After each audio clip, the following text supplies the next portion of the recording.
Today is ours ಈ ಪುಸ್ತಕದಲ್ಲಿರುವ ಬರಹಗಳನ್ನು ಪ್ರತಿದಿನ ಅದೇ ದಿನ ಓದಿ ಕನ್ನಡದ ಭಾವಾರ್ಥವನ್ನು ಹೇಳುವ ಒಂದು ಸಂಕಲ್ಪ ಮಾಡಿದ್ದೆ.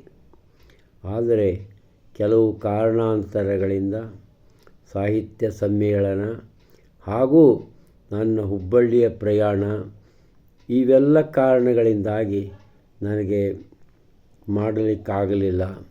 ಇವತ್ತು ಆ ಒಂದು 4 ದಿನಗಳ ಕೋಟ ಅದನ್ನು ಇವತ್ತು ಒಂದು ಮಾಡ್ತೇನೆ ಮತ್ತು ನಾಳೆ ಒಂದೆರಡು ನಾಡ್ದು ಒಂದೆರಡು ಮಾಡ್ತೇನೆ. ಇವತ್ತು December 24.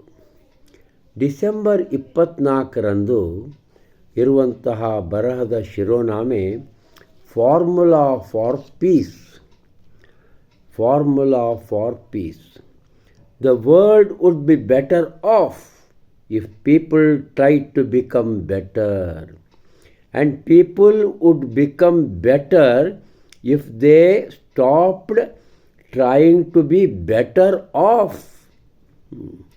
For when everybody tries to become better off, nobody is better off. But when everybody tries to become better, everybody is better off. Everybody would be rich if nobody tried to become richer. And nobody would be poor if everybody tried to be poorer. And everybody would be what he ought to be if everybody tried to be what he wants the other fellow to be. ಕೆಳಗಡೆ under ಬರಹ, conscience is only a still small voice, and half the time when it calls up, it finds that the line is busy. ಒಂದು ಬಹುಶಃ ಇಡೀ ಈ ಪುಸ್ತಕದಲ್ಲಿರುವಂಥ ಅತ್ಯಂತ ಒಂದು complex ಬರಹ ಇದು ಅಂತ ನನಗನ್ನಿಸ್ತದೆ. ಬಹಳ ಕಾಂಪ್ಲೆಕ್ಸ್ ಬರಹ ಇದು.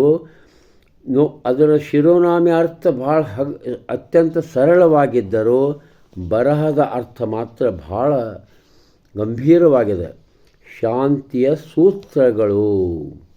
ಜನರು ಉತ್ತಮರಾಗುವುದರತ್ತ ಸಾಗಿದರೆ ಮಾತ್ರ ಜಗತ್ತೂ ಸಹ ಉತ್ತಮ ಸ್ಥಿತಿಯತ್ತೆ ಸಾಗುವುದು.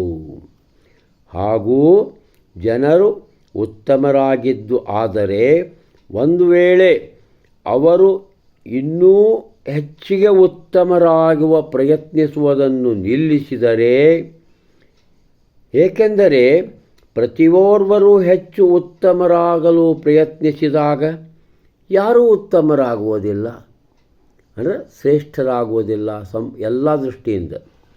ಆದರೆ ಪ್ರತಿಯೋರ್ವರು ಉತ್ತಮರಾಗಲು ಪ್ರಯತ್ನಿಸಿದರೆ ಪ್ರತಿಯೋರ್ವರು ಉತ್ತಮರಾಗುವರು. ಪ್ರತಿಯೋರ್ವರು ಶ್ರೀಮಂತರಾಗಬಹುದು.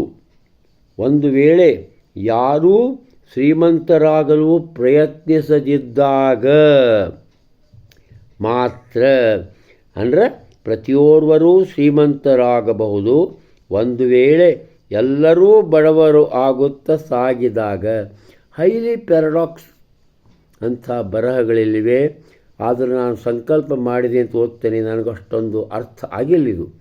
ಪ್ರತಿಯೋರ್ವನು ತಾನು ಏನು ಆಗಬೇಕೆಂದಿರುವನೋ, ಒಂದು ವೇಳೆ ಪ್ರತಿಯೊಬ್ಬನು ಇನ್ನಿತರ ಸಂಗತಿಯಿಂದ ಅವನಂತೆ ಆಗಬಯಸುತ್ತಿರುವನೋ, ಹಾಗೆ